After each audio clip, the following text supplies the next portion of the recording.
Tengan ustedes muy buenos días, amables oyentes.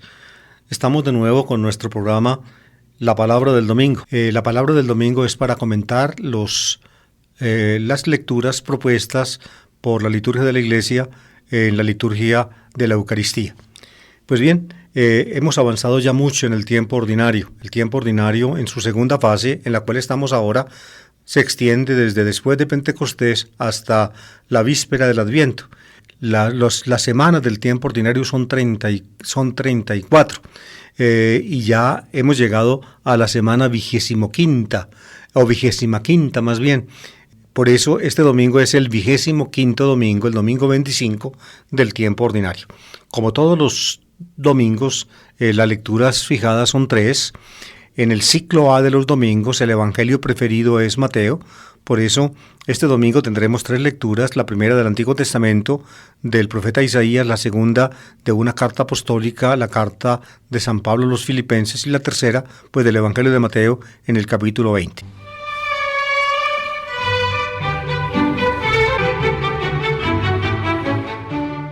El libro del profeta Isaías en la Biblia es muy amplio, tiene 66 capítulos.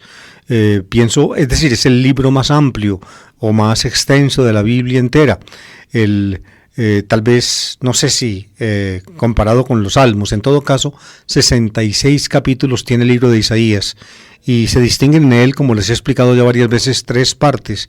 La primera, de los capítulos 1 a 39, donde están los núcleos más antiguos del libro, los que remontan o pueden remontar al propio profeta Isaías, un profeta de la segunda parte del siglo VIII a.C., la segunda parte del libro de Isaías, de los capítulos 40 a 55, llamado el Deutero Isaías o segundo Isaías, un profeta de los tiempos del exilio, es decir, del siglo VI a.C., y finalmente el tercer Isaías, de los capítulos 56 a 66, que es la última parte del libro. Es la parte, por tanto, más reciente del libro. Proviene de un profeta que ya vivió en el siglo V. El pedacito que toca leer hoy del capítulo 55 es se acerca a la conclusión del llamado segundo Isaías. Es un texto general donde se explica, diría yo, el misterio de los planes divinos. Les voy a leer el texto y ténganlo, por tanto, en la mente. Buscad al Señor mientras se le encuentra. Invocadlo mientras está cerca. Que el malvado abandone su camino y el criminal sus planes. Que regrese al Señor y Él tendrá piedad. A nuestro Dios, que es rico en perdón. Mis planes no son vuestros planes. Vuestros caminos no son mis caminos, oráculo del Señor. Como el cielo es más alto que la tierra, mis caminos son más altos que los vuestros, mis planes que vuestros planes.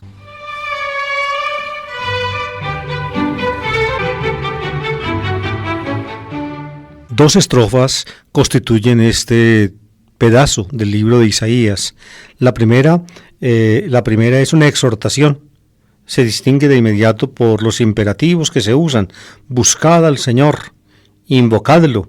Fíjense, ahí están los imperativos. Los imperativos son propios, es decir, son las formas gramaticales por las cuales se expresan los mandatos, las órdenes y por tanto también las exhortaciones, las amonestaciones. Buscad al Señor. El Señor es el Dios de Israel, es decir, Jehová o Adonai. Mientras se le encuentra, invocadlo mientras está cerca. Noten acá el paralelismo que llaman sinónimo del hebreo. Buscad al Señor mientras se le encuentra, invocadlo mientras está cerca. Y luego aparecen otras dos formas no ya en imperativo, sino en el modo verbal que se llama el modo verbal de la orden, y jusivo lo llaman en hebreo. El malvado abandone su camino y el criminal sus planes. Que regrese al Señor y Él tendrá piedad. A nuestro Dios, que es rico en perdón. Fíjense cómo procede pues el texto en forma de paralelos. Que el malvado abandone su camino, y luego en paralelo, y el criminal sus planes. Luego otros 2 renglones. Que regrese al Señor y Él tendrá piedad. Y luego, a nuestro Dios, que es rico en perdón. Son pues el estilo característico de la poesía hebrea. Se deja ver sin ninguna dificultad en esta primera estrofa del texto de Isaías. Dios está cerca de nosotros, debemos por tanto comportarnos en una forma digna de Él, abandonar el mal camino, abandonar nuestros malos proyectos y con seguridad podemos contar con el amor y con el perdón de Dios.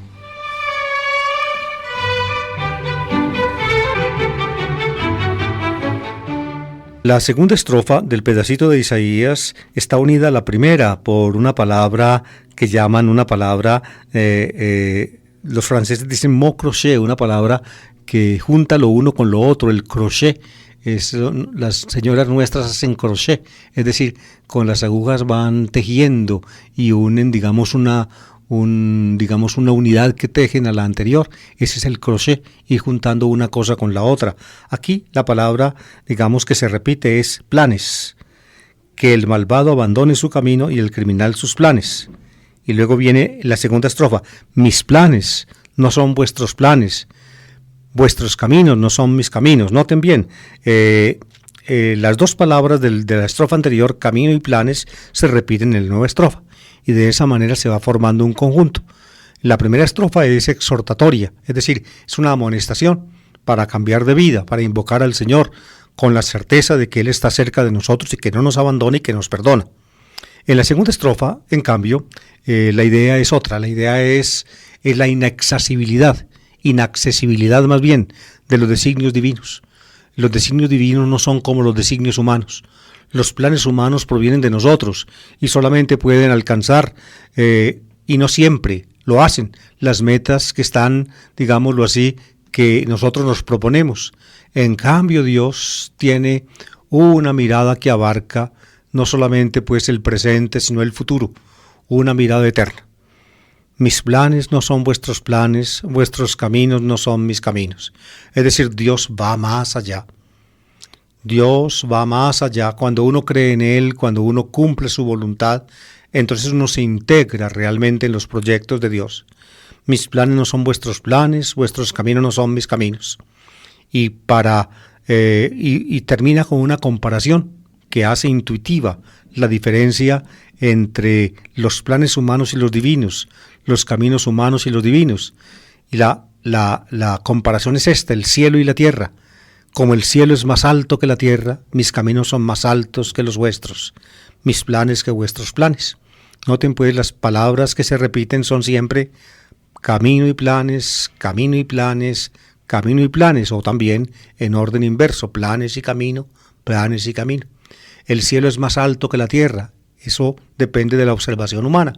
Nosotros, cuando estamos situados sobre la superficie de la tierra, miramos la tierra y ella se extiende. Cuando hay montañas, las montañas se levantan, pero por encima de la tierra plana y por encima de las montañas se yergue inalcanzable el cielo. Como el cielo es más alto que la tierra, mis caminos son más altos que los vuestros, mis planes que vuestros planes. Es decir, la situación del hombre en la tierra, cuando su mirada, digámoslo así, por lo bajo, solamente puede otear o vislumbrar la tierra. En cambio, cuando alza la mirada, vislumbra el cielo. En la misma forma como el cielo es más alto que la tierra, también los proyectos de Dios tienen más alcance, son más altos, más básicos, más fundamentales que los nuestros. Cuando uno se integra, o al menos por la obediencia a la voluntad de Dios, al seguir sus caminos, uno se integra en los planes divinos, entonces finalmente uno alcanza metas que humanamente no son accesibles.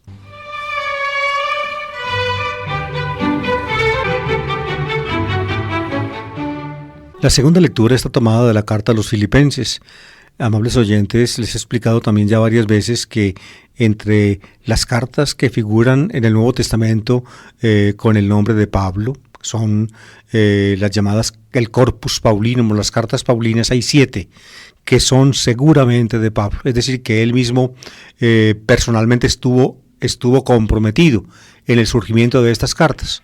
Generalmente los autores de ese tiempo dictaban las cartas a copistas profesionales. Pablo debió hacerlo así también.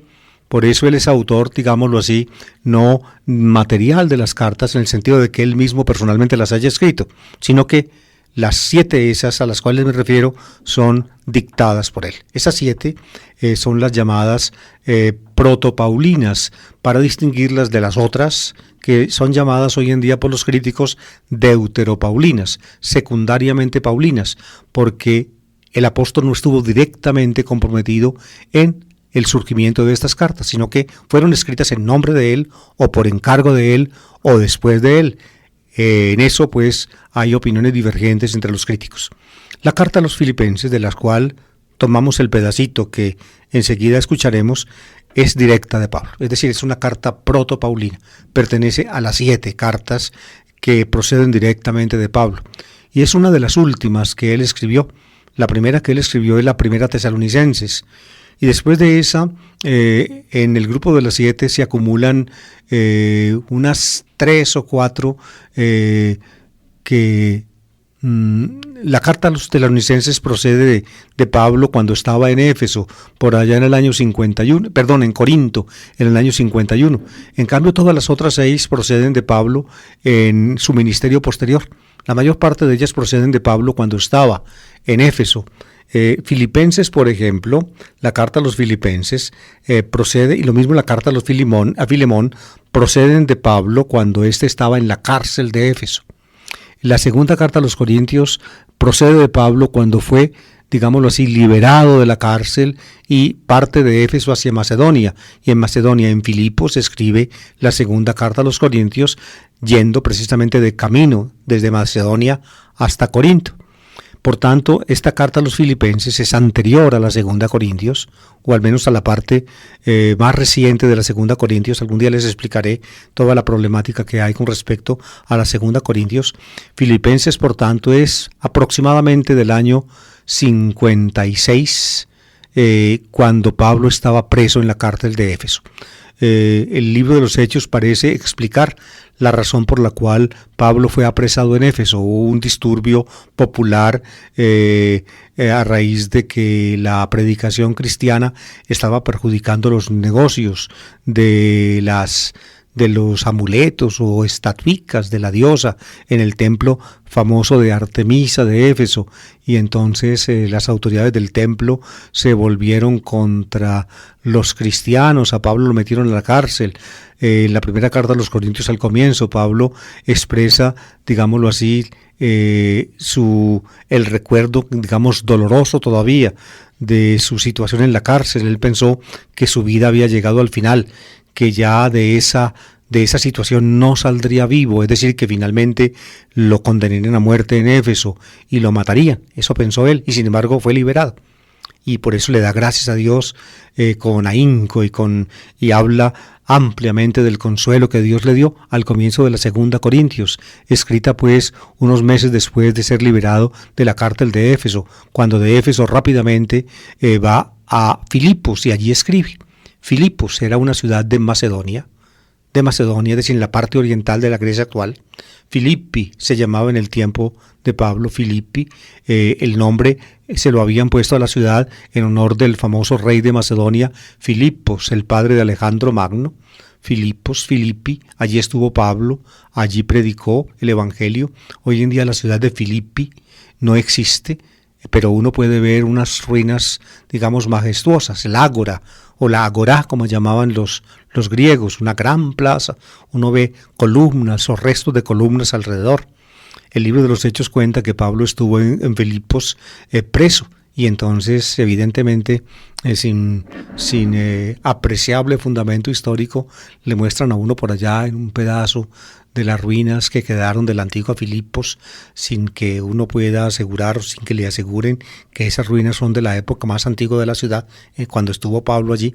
Le muestran la cárcel de Filipos, donde, según Lucas, Pablo estuvo prisionero junto con su compañero de viaje Silvano. Sin embargo, no hay ninguna seguridad. Allí hubo un terremoto. Ustedes pueden leer eso en el libro de los Hechos. En todo caso, la comunidad de Filipos conocía bien a Pablo, lo conocía bien. Tan es así que Pablo les tenía más confianza, diría yo, a los filipenses que a los mismos corintios. Cuando llega a Filipos en la en la postrera vez en que estuvo allí, cuando salió pues de Éfeso con dirección a Corinto y pasó por Filipos en el tiempo de Pascua, como dice él en la misma carta, en la carta a los Corintios, él les habla, o los filipenses se dan cuenta de que Pablo está adelantando en Corinto, que era la capital de la provincia romana de Acaya, en el sur de Grecia. Estaba adelantando una colecta a favor de los cristianos pobres de Jerusalén. Entonces los filipenses se ofrecen, prácticamente dice Pablo, que lo obligan a él a hacer también colecta entre ellos. Pablo no quería porque sabía que la comunidad de Filipos era una comunidad cristiana pobre.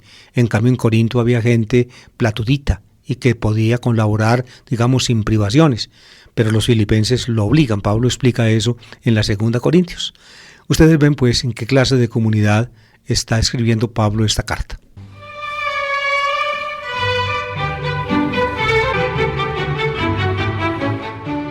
Y para que entiendan bien el mensaje que vamos a leer enseguida, tengan en cuenta esto. Estuvo en la cárcel en Éfeso, pensó que le había llegado la hora, que ya de esa no saldría vivo. Él desconfió, pues, llegó a desesperar, como dice él mismo en 2 Corintios al comienzo, llegó a desesperar de su vida. Sin embargo, salió. Antes, cuando Pablo empezó a escribir sus cartas, y seguramente la primera etapa de su ministerio apostólico, que debió comenzar por allá en los años 35 a 36, fíjense, cuando está escribiendo esta carta a los filipenses, estamos ya en el año 55, 56, estamos por allá en esa época, de modo que 20 años después del comienzo de su ministerio apostólico. Pablo al comienzo les decía, pensaba que a él le iba a tocar la parusía del Señor, su segunda venida.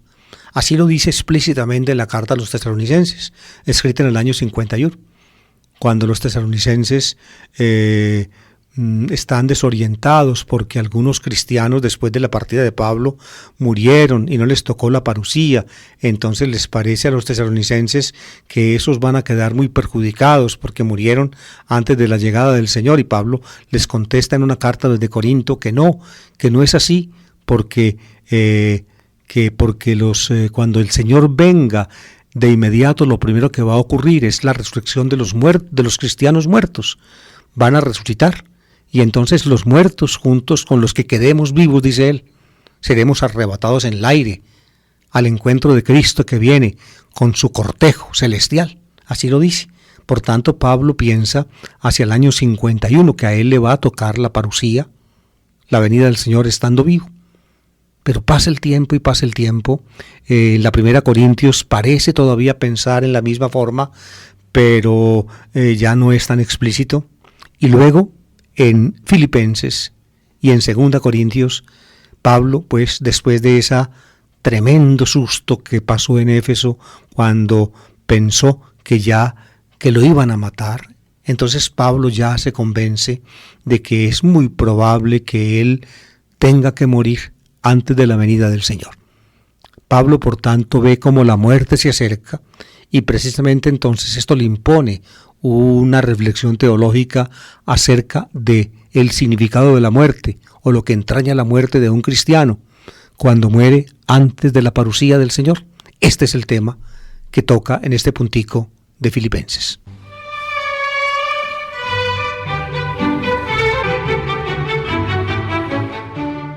Filipenses capítulo 1, versículo 20 y siguientes. Dice: Hermanos, Cristo será glorificado en mi cuerpo, sea por mi vida o por mi muerte.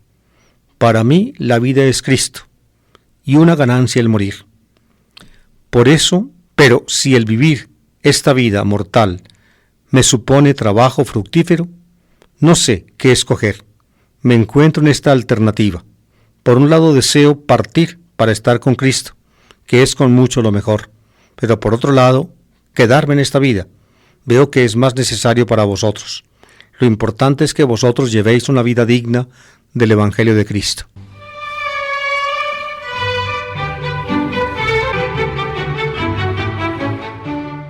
Cristo será glorificado en mi cuerpo, sea por mi vida o por mi muerte.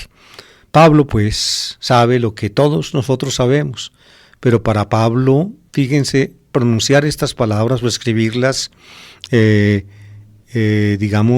supuso una dolorosa experiencia, la experiencia de la cercanía de la muerte, cuando él, antes de esa experiencia en Éfeso, tuvo pues el pensamiento de que tal vez el Señor vendría antes de su muerte y por tanto que él estaría entre aquellos que, como dicen Tesalonicenses, serían arrebatados junto con los muertos resucitados al encuentro de Cristo en el aire. Eso es lo que supone esta palabra, sea por mi vida o sea por mi muerte, es decir, Cristo será glorificado en mi cuerpo, sea por mi vida o sea por mi muerte, es decir, sea que la venida del Señor me encuentre vivo o que ya haya muerto. Y dice, para mí la vida es Cristo y una ganancia el morir. Es decir, si la venida del Señor me supone muerto, para mí lo que está a la vista es la venida, es la glorificación, la gloria del Señor. Puedo morir antes, y si yo muero antes de la venida del Señor, no pierdo nada. Para mí la vida es Cristo y una ganancia el morir. Se atreve a decir que aún gana. ¿Por qué? Porque lo dice, porque seguramente se ahorrará muchos sufrimientos y muchas dificultades y muchas luchas en esta vida. Pero si el vivir esta vida mortal me supone trabajo fructífero, no sé qué escoger. Me encuentro en esta alternativa. Por un lado deseo partir para estar con Cristo, que es con mucho lo mejor, pero por otro lado quedarme en esta vida veo que es más necesario para vosotros. Para él pues morir es con todo, dice él, lo mejor. ¿Por qué? Porque de inmediato está con Cristo. Fíjense esta frase que es muy importante en Pablo. El morir antes de la venida del Señor implica pues para un hombre como Pablo estar con Cristo. Pablo supera acá con estas palabras una posición que en ese tiempo estaba muy extendida, sobre todo entre los judíos piadosos, y era que los muertos descansaban o dormían hasta la resurrección de los muertos. Por tanto, los muertos quedaban metidos como en una especie de letargo, y de ese letargo de la muerte en el cementerio los despertaría Dios para la resurrección de los muertos. Pablo ya en este texto supera esa manera de pensar y dice que ya con la muerte él sale ganando, porque le supone estar con Cristo, aún estar con Cristo antes de la resurrección de los muertos. Y sin embargo, a pesar de que sería una ganancia para él morir, para estar con Cristo, sin embargo, para los filipenses resulta mejor que Pablo quede vivo, porque les puede todavía aportar con la predicación del Evangelio. Quedarme en esta vida, dice él, es mucho mejor para vosotros, más provechoso para vosotros. Para mí no es una ventaja, para mí una ganancia sería morir para estar con Cristo, pero para vosotros y para los filipenses, quedarse Pablo en esta vida, a pesar de los sufrimientos, de las luchas, de los inconvenientes, para los filipenses sería mejor, porque Pablo entonces podría seguir cumpliendo su ministerio apostólico.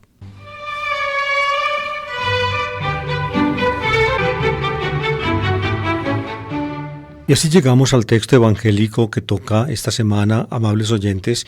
Es del Evangelio de San Mateo, capítulo 20, versículos 1 a 16. Es una parábola impresionante de Jesús. Impresionante, tan impresionante es que, fíjense, y con esto comienzo el comentario, un autor colombiano, un novelista muy famoso él, Fernando Vallejo, muchos de ustedes lo han oído mentar.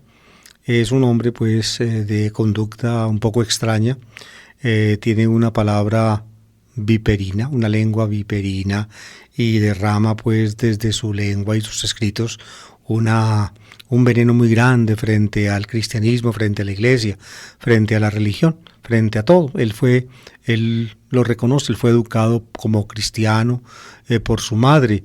De su madre él tiene un recuerdo absolutamente negativo. En fin, es realmente una persona en conflicto consigo misma. Y evidentemente cuando uno está en conflicto con uno mismo, entonces también el conflicto con uno mismo repercute en el conflicto de uno con todos, aún con su propia familia, con su madre, en fin, con todo el mundo. Los únicos amigos de Fernando Vallejo son los animales, particularmente los perros. En eso, pues, pienso yo, es admirable el hombre, porque tiene una gran sensibilidad que le permite apreciar la vida de los seres que nosotros llamamos inferiores y, digamos, evitar a toda costa el dolor o tratar mal o hacer sufrir a los animales. En eso, pues me parece muy admirable él. Pero lo que pasa es que esa, llamemos la cualidad de él, es contrarrestada enormemente por su indiferencia y aún diría yo su veneno tremendo frente a los seres humanos.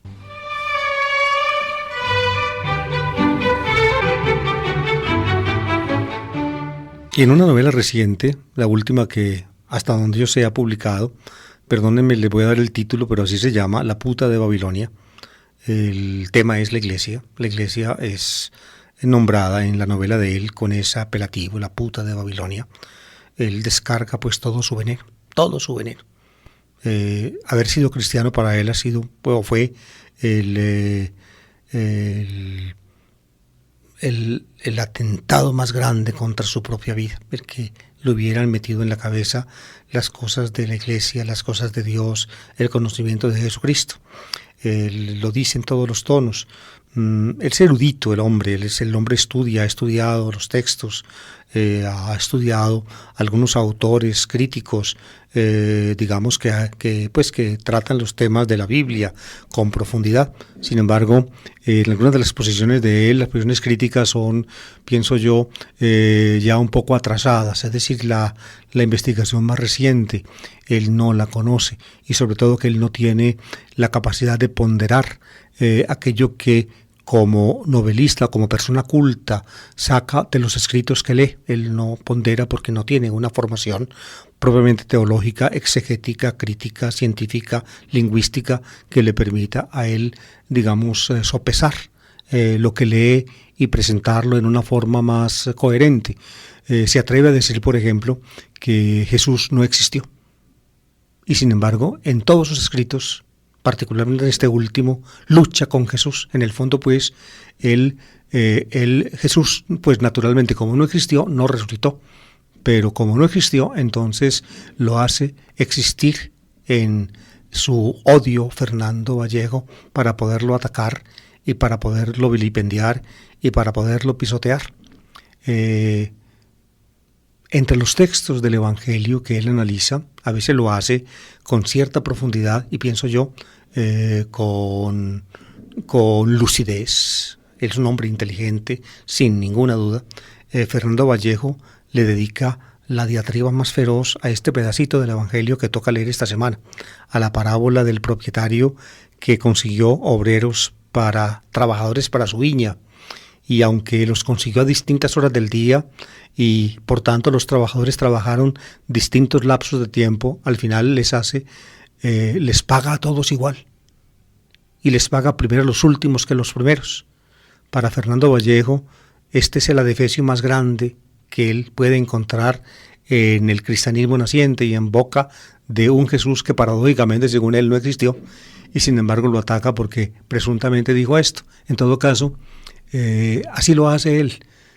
Puedes leerse el texto, yo creo que ustedes van a entender por qué tanto veneno de parte de este colombiano. Colombiano no, él renunció a la nacionalidad colombiana y como vive en México, solamente quiso ser mexicano. Yo no sé si si le pueden aceptar o si realmente el Estado colombiano le aceptó la renuncia a la nacionalidad. En todo caso, podemos seguir llamando colombiano y a un antioqueño y a un de Medellín porque nació por aquí cerquita, por Boston nació.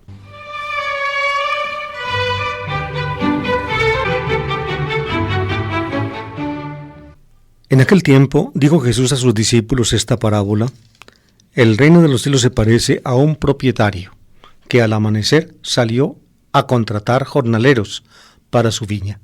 Después de convenir con ellos en un denario por jornada, los mandó a la viña. Salió otra vez a media mañana, vio a otros que estaban en la plaza sin trabajo, y les dijo: id también vosotros a mi viña, y os pagaré lo debido. Ellos fueron. Salió de nuevo hacia mediodía, y a media tarde hizo lo mismo. Salió al caer la tarde, y encontró a otros parados, y les dijo: ¿cómo es que estáis aquí el día entero sin trabajar? Le respondieron, nadie nos ha contratado. Él les dijo, id también vosotros a mi viña. Cuando oscureció, el dueño dijo al capataz, llama a los jornaleros y págales el jornal, empezando por los últimos y acabando por los primeros. Vinieron los del atardecer y recibieron un denario cada uno. Cuando llegaron los primeros, pensaban que recibirían más, pero ellos también recibieron un denario cada uno. Entonces se pusieron a protestar contra el amo. Estos últimos han trabajado solo 1 hora, y los has tratado igual que a nosotros, que hemos aguantado el peso del día y el bochorno. Él replicó a uno de ellos, amigo, no te hago ninguna injusticia. ¿Acaso no nos ajustamos en un denario? Toma lo tuyo y vete. Quiero darle a este último igual que a ti. ¿Es que no tengo libertad para hacer lo que quiera en mis asuntos? ¿O vas tú a tener envidia porque yo soy bueno? Así los últimos serán los primeros y los primeros los últimos.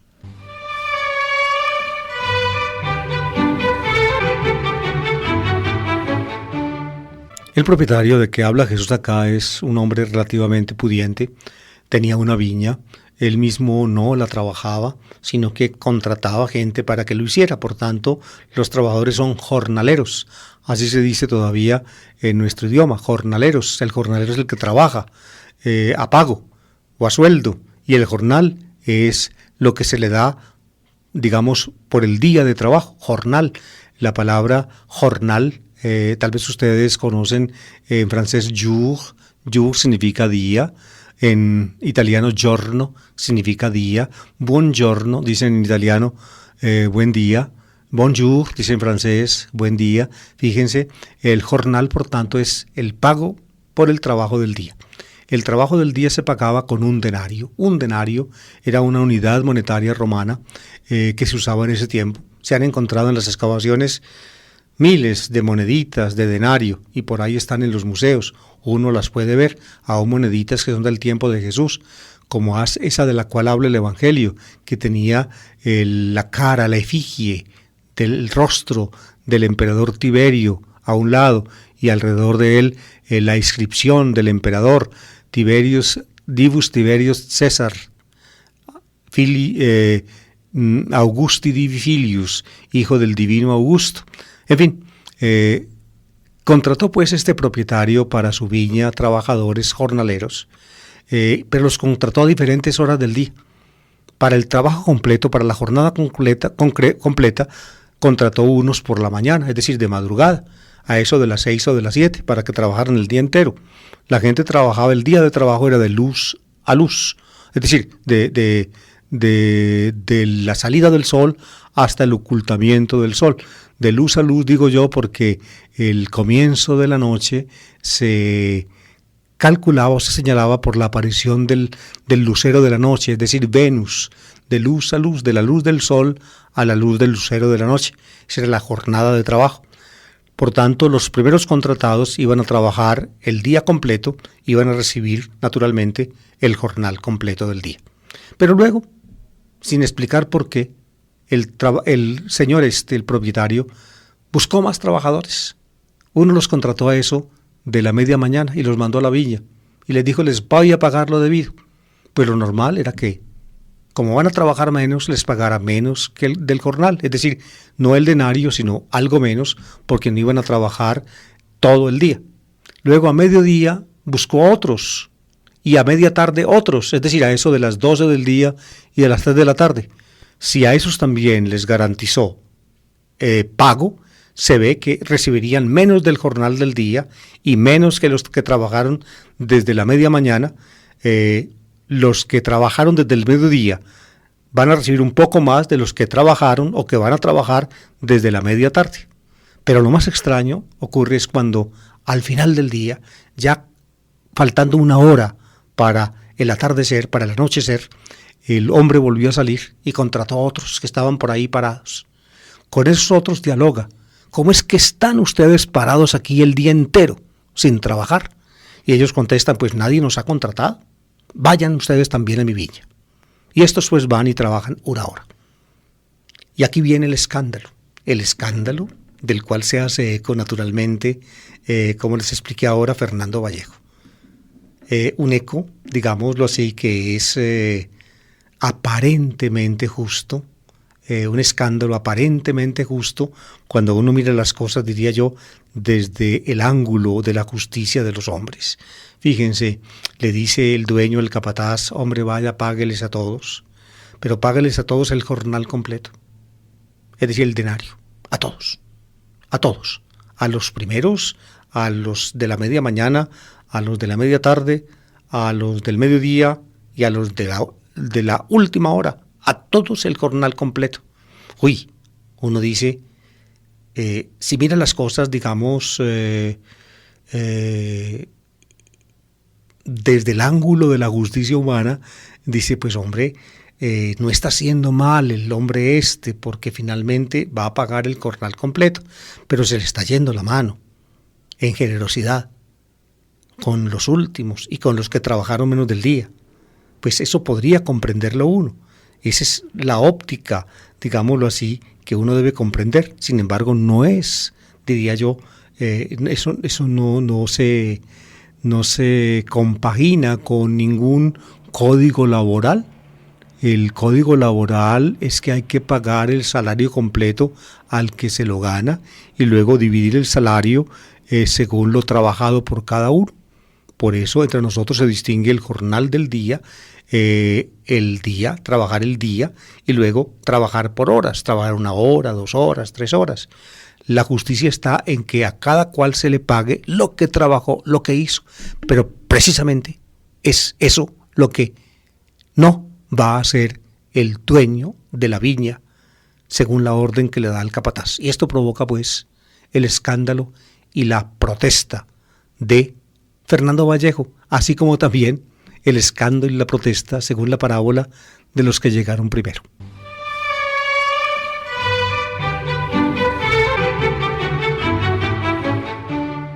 Los que llegaron primero son precisamente los que se hacen sentir.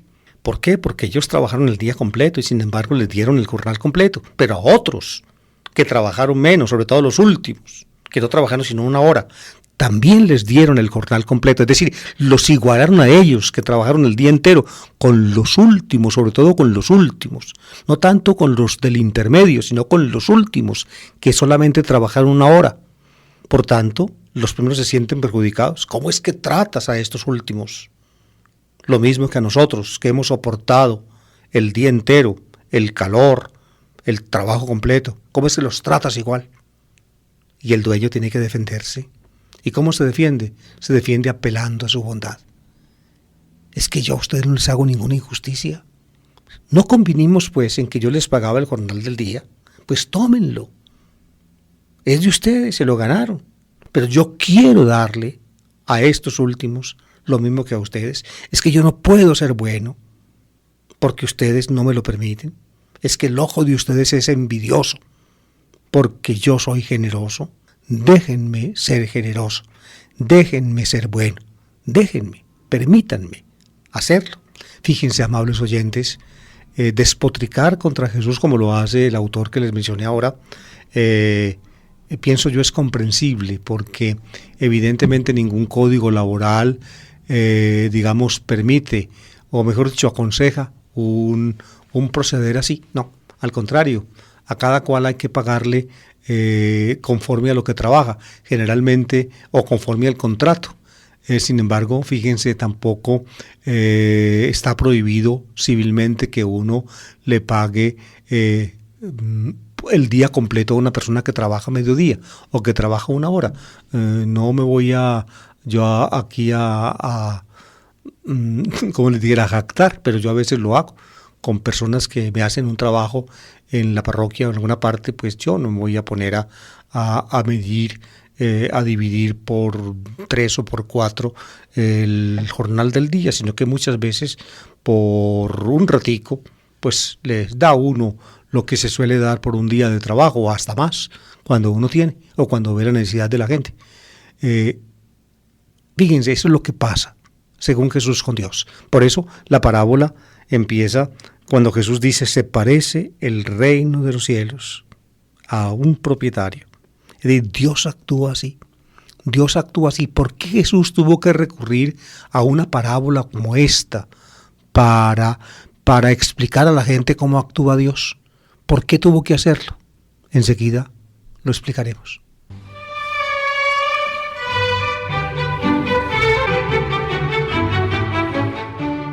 En el tiempo de Jesús había algunos grupos judíos, me refiero particularmente a los Perashim, los fariseos y los esenios, que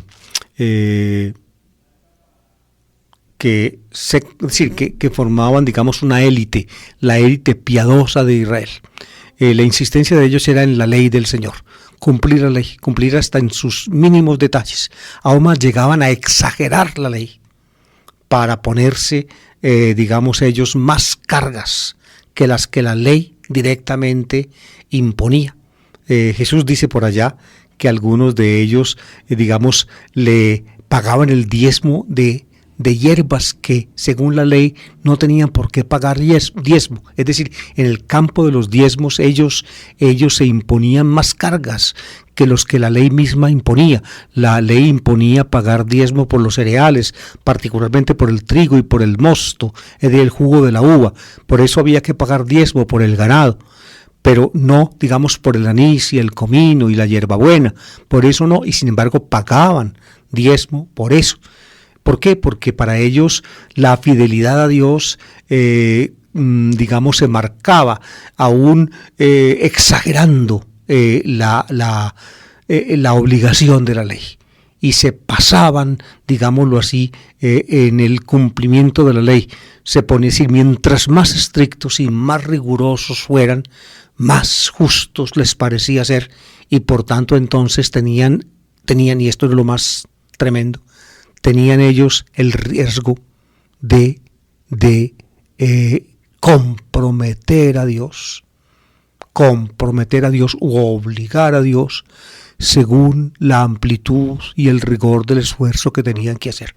Por tanto, en una palabra, como se esforzaban tanto y como eran tan rigurosos, Dios quedaba en alguna forma obligado con ellos.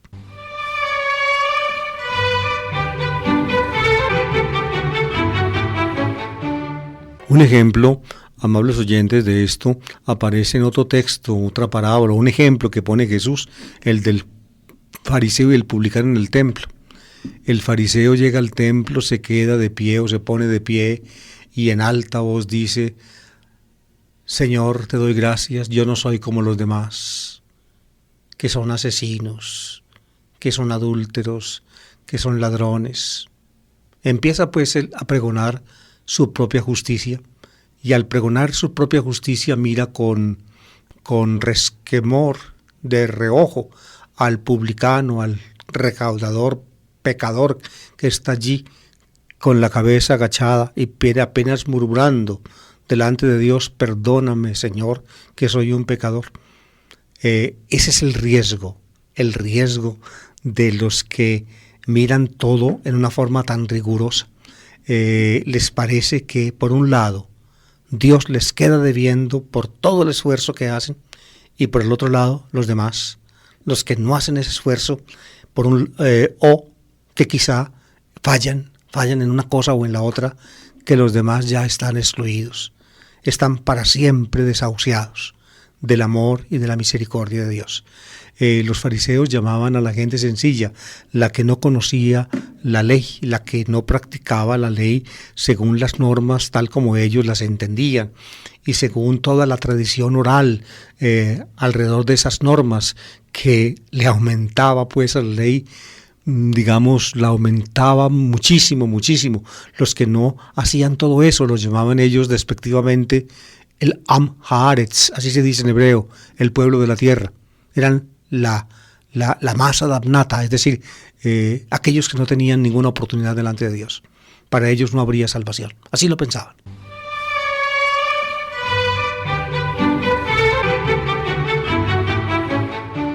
Pues bien, amables oyentes, de este tema trata la parábola. De este tema, ¿cómo actúa Dios? ¿Cómo actúa Dios? Dios, a los que trabajaron el día entero, les da su salario, no hay ningún problema, como el propietario, es decir, son justos, han cumplido, perfectamente.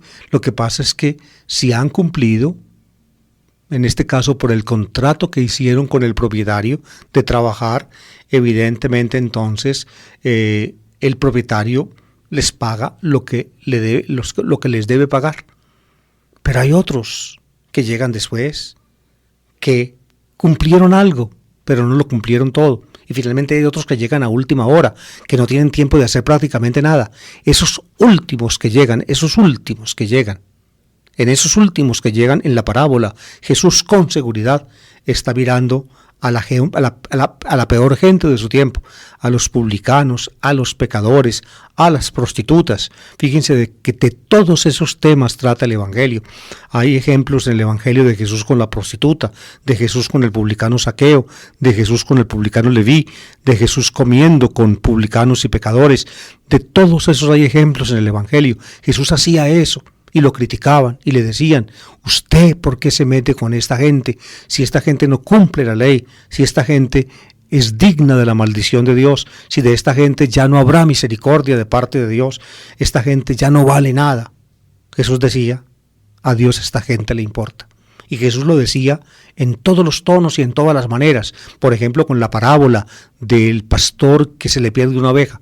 Le importa más al pastor la ovejita descarriada que las otras 99 que quedan a salvo, o que él deja en el monte, la deja en la colina, un poco a su suerte, para ir a buscar a la extraviada, y cuando la encuentra la carga sobre los hombros, muy contento, y hace fiesta con sus amigos.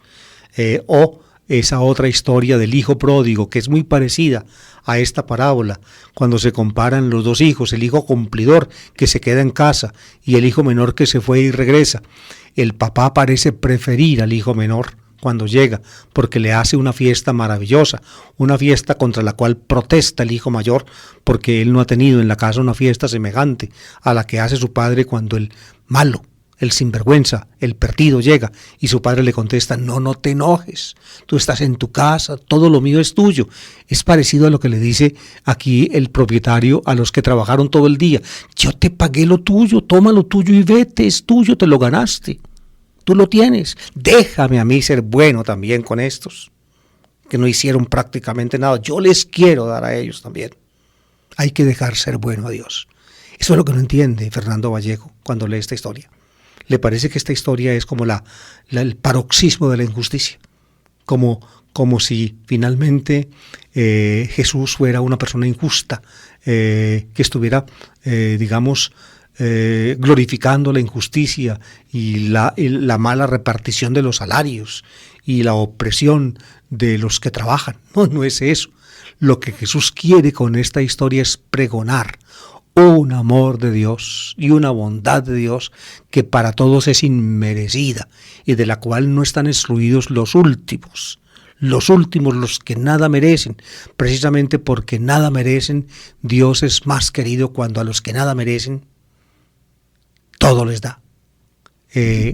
Lo que no comprende nuestro novelista Vallejo cuando denigra pues de esta parábola en su libro reciente, lo comprendió maravillosamente otro novelista,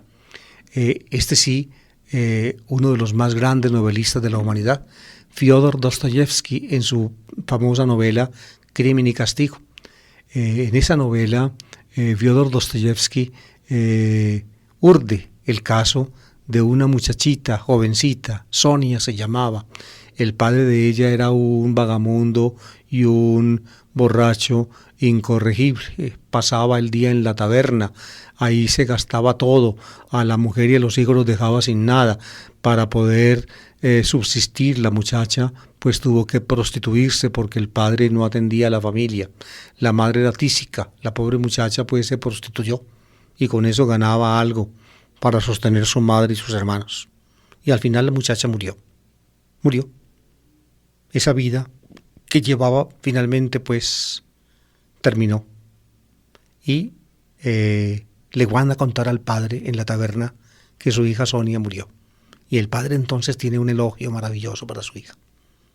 A pesar de ser un borracho incorregible, este hombre pues tiene luz para valorar la hija que tenía. Y luego al final de valorarla, termina con algo que es la antípoda o las antípodas de la valoración que hace Fernando Vallejo de nuestra parábola. Dice que cuando lleguemos a Dios nosotros, refiriéndose pues el padre de Sonia a él y a sus compinches en la taberna, a los borrachos y a los vagamundos, les dice, y cuando lleguemos a Dios, Dios nos va a llamar a su banquete y nos dice, entren ustedes también a mi reino, entren ustedes también, porque yo quiero darles a ustedes lo que ustedes no merecen. En eso se acredita a Dios como Dios, en que no nos paga. No nos paga por lo que merecemos, sino que nos da precisamente lo que no merecemos. Esa es su inmensa bondad, su inmensa generosidad.